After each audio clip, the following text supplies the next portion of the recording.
Dwayne Johnson ওরফে the rock, cricketer রস Taylor,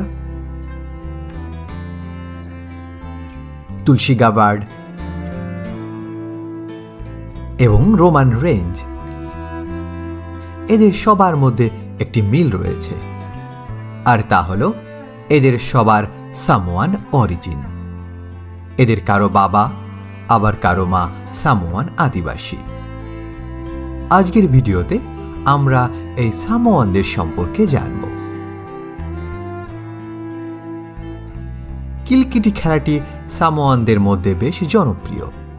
1900 শতকে এই খেলাটি সামোয়ানদের মধ্যে জনপ্রিয়তা অর্জন করে। এটি মূলত ক্রিকেট খেলার একটি ভিন্ন সংস্করণ। ঐতিহ্যবাহী ক্রিকেট থেকে কিলকিটি খেলাটি কিছুটা ভিন্ন, তবে এটি সামোয়ান সংস্কৃতির সঙ্গে সংযুক্ত।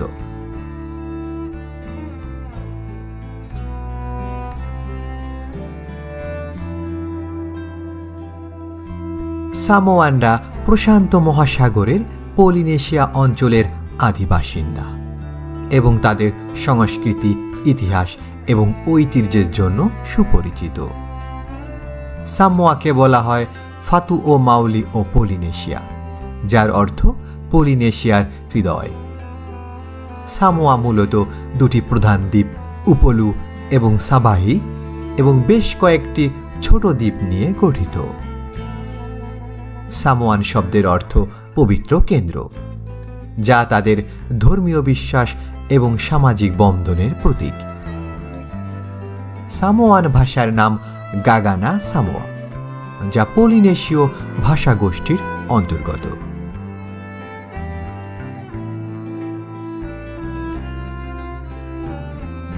সামোয়ানরা মূলত দক্ষিণ পূর্ব এশিয়া এবং পলিনেশিয়ার অন্যান্য দ্বীপপুঞ্জ থেকে সামোয়াতে আসে। গবেষকদের মতে সামোয়ায় মানুষের বসতি স্থাপন ত্রয়োদশ থেকে পঞ্চদশ দশকের মধ্যে হয়। সামুদ্রিক নৌযান, বিশেষ করে পলিনেশীয় ডাবল কানু, তাদের দীর্ঘ সমুদ্র যাত্রার একটি প্রধান মাধ্যম ছিল।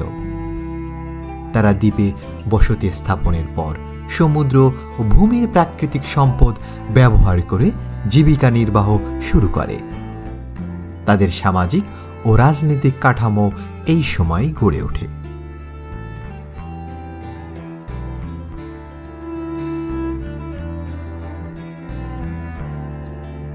সামোয়ানদের শারীরিক ক্ষমতা ও বৈশিষ্ট্য বিশ্বব্যাপী পরিচিত।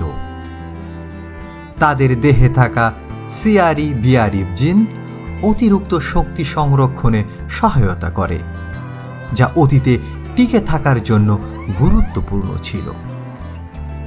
এর ফলে তাদের শারীরিক শক্তি ও কর্মক্ষমতা সাধারণের তুলনায় অনেক বেশি। এই শারীরিক শক্তি এবং বংশগত বৈশিষ্ট্যের জন্য সামোয়ানরা অনেক ক্ষেত্রে শক্তিশালী খেলাধুলা ও পরিশ্রমী কাজে বিশেষ দক্ষ। তবে এই একই জিন ওজন বৃদ্ধির হারও প্রায় 1.5 গুণ বাড়িয়ে দেয়, যা মোটা হওয়ার ঝুঁকি সৃষ্টি করে। এর ফলে তাদের স্বাস্থ্যের খুব ক্ষতি হচ্ছে এবং মৃত্যু ঝুঁকি অনেক বেড়ে গিয়েছে।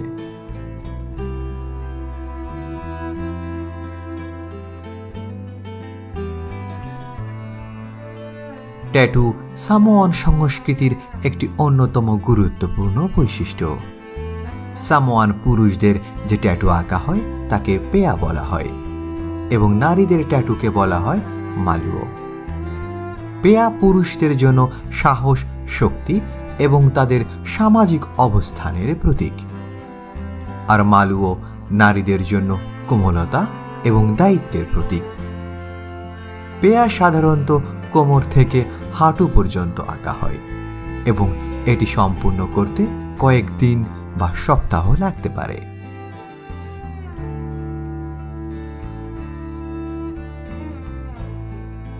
সামোয়ান সংস্কৃতিতে নৃত্যের বিশেষ স্থান রয়েছে। তাদের অন্যতম জনপ্রিয় নৃত্য হল শিবা, যা শৈল্পিক অঙ্গভঙ্গি এবং ধীর লয়ের মিউজিকের সঙ্গে পরিবেশিত হয়। শিবা নাচে সাধারণত নারীরা তাদের হাত ও শরীরের মাধ্যমে গল্প বলে। আরেকটি বিখ্যাত নৃত্য হল ফায়ার ডান্স, যা মূলত পুরুষদের দ্বারা পরিবেশিত হয়। এই নৃত্য জ্বলন্ত ছুরি দিয়ে উপস্থাপিত হয়।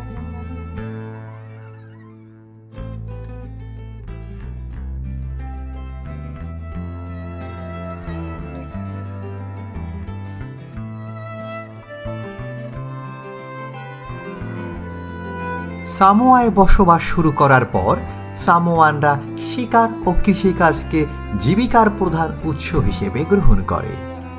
তাদের খাদ্যে প্রধানত ট্যারো, ইয়াম, রুট ফসল এবং নারকেল অন্তর্ভুক্ত ছিল। মাংসের মধ্যে শূকর, মুরগি এবং মাছ তাদের খাদ্যের প্রধান উৎস। তাদের একটি বিশেষ রান্না পদ্ধতি ছিল উমু, যা অনেকটা মাওরিদের হাঙ্গি পদ্ধতির মতো। উমু পদ্ধতিতে গরম পাথর ব্যবহার করে রান্না করা হতো। মাটির গর্তে পাথর গরম করে তার উপরে খাবার রাখা হতো এবং তার উপরে পাতা দিয়ে ঢেকে রাখা হতো।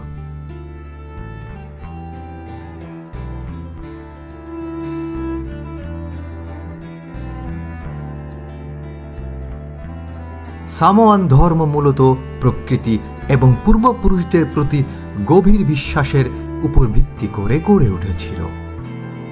সামোয়ানরা তাদের দেবতাদের আতু বলে অভিহিত করত এবং তাদের ধর্মীয় আচার অনুষ্ঠানে প্রার্থনা এবং উৎসর্গের মাধ্যমে তাদের শ্রদ্ধা জানাত।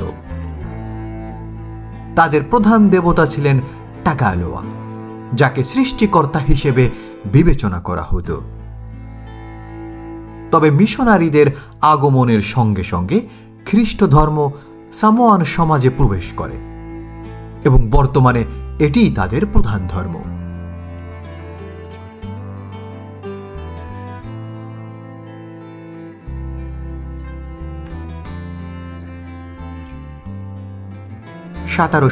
সালে ডাচ অভিযাত্রী জ্যাকব রোগেভিন প্রথম ইউরোপীয় হিসেবে সামোয়া আবিষ্কার করেন। এরপর 1800 শতকে বিভিন্ন ইউরোপীয় নাবিক এবং মিশনারি সামোয়ায় আসতে শুরু করে। মিশনারিদের প্রচেষ্টায় সামোয়ায় খ্রিস্ট ধর্ম ছড়িয়ে পড়ে এবং এটি তাদের সংস্কৃতিতে গভীর প্রভাব ফেলে। 1900 শতকে সামোয়া জার্মানি, ব্রিটেন এবং মার্কিন যুক্তরাষ্ট্রের রাজনৈতিক প্রতিযোগিতার কেন্দ্রস্থলে পরিণত হয়। অবশেষে সামোয়া দুই ভাগে বিভক্ত হয়, পশ্চিম সামোয়া এবং পূর্ব সামোয়া। পশ্চিম সামোয়া 1962 সালে স্বাধীনতা অর্জন করে, যা প্রশান্ত মহাসাগরের প্রথম স্বাধীন দেশ। স্বাধীনতার পর সামোয়ানরা তাদের ঐতিহ্য এবং সংস্কৃতিকে ধরে রেখে একটি আধুনিক রাষ্ট্র প্রতিষ্ঠা করে।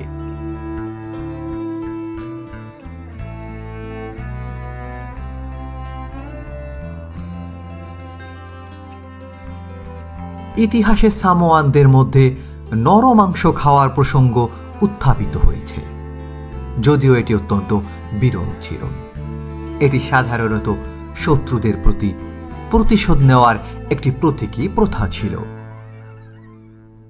তবে আধুনিক সামোয়ানরা এই প্রথাকে নৈতিকভাবে অস্বীকার করে এবং একে তাদের অতীতের একটি ক্ষুদ্র এবং অপ্রাসঙ্গিক অধ্যায় হিসেবে বিবেচনা করে।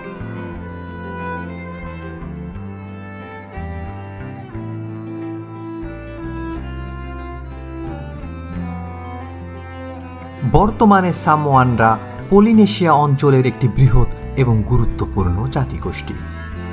2022 সালের তথ্য মতে বিশ্বব্যাপী সামোয়ান জনগণের মোট সংখ্যা প্রায় 6,50,000-এর মতো, যার মধ্যে প্রায় অর্ধেক সামোয়া এবং আমেরিকান সামোয়ায় বসবাস করে।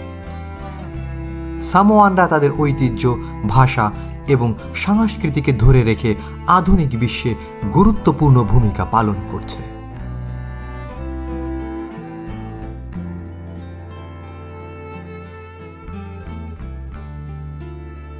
ভিডিওটি যদি ভালো লাগে তাহলে অন্যদের মাঝে শেয়ার করুন, লাইক দিন, আপনার মন্তব্য জানান এবং চ্যানেলটি সাবস্ক্রাইব করার জন্য বিশেষ অনুরোধ রইল। সকলকে ধন্যবাদ।